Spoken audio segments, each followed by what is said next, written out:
Action News. Now at 5:30, rapes, assaults, and thefts happen nearly every day on cruise ships. Even more shocking, nobody ever finds out about many of these crimes. Cruise ships are really like floating cities, but when a crime happens on board, you can't call 911 for help. So who investigates? And how do you know the ship you're traveling on is indeed safe? I-Team investigator Jackie Calloway discovered it's tough to find out what is happening on board. This cruise ship surveillance video shows a passenger grabbing a guy by the neck, throwing him to the ground and punching him as people watched. On that vessel, there are individuals from different walks of life. There could be thieves, conmen, child predators. And earlier this month, a crew member was arrested after police say he raped a passenger and tried to throw her off a balcony. Janet Powell knows what it's like to be assaulted on board. A man came and grabbed me by the hair and beat my head against the wall until I became unconscious.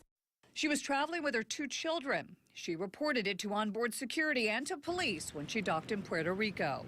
By the time we were through having the police explain to me that they had no jurisdiction, they'd already let this man off the ship. So according to all crime statistics for that ship, no crime ever occurred. The FBI investigates most crimes at sea. I mean, if this had happened at a 7-Eleven, this man would have been arrested. Under pressure from Congress, 4 of the world's largest cruise companies, Carnival, Royal Caribbean, Disney, and Norwegian, recently began posting crime stats online for 9 serious offenses. For 2013, a total of 78 crimes nationwide, from sexual assaults to rapes. It's maddening. Longtime maritime attorney Jim Walker says there's more crime happening than those numbers show. The data that's actually being required to be reported is only a small fraction of the overall cruise industry. We requested local police reports from 5 of the biggest ports in Florida.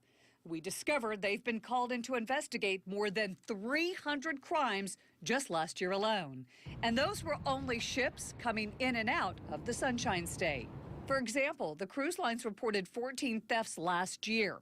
We discovered during the same time period that police responded to more than 75 cases of theft in Florida alone. That's because companies only report stolen items worth more than $10,000.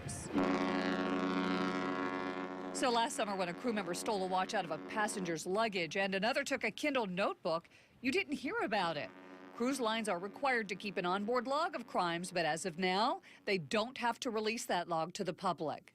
People kind of get on these vessels and think it's an isolated, protected bubble that's crime-free.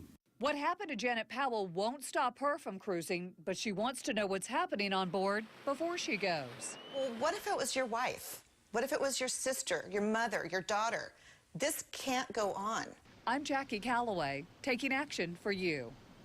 The Cruise Line International Association says only a small fraction of crimes happen on ships compared to crimes on land. They stress the crimes the cruise lines do report go above what the government requires. Well, you can search the crime information we compiled by cruise ship or company to see what is happening on board. Just go to our website, abcactionnews.com.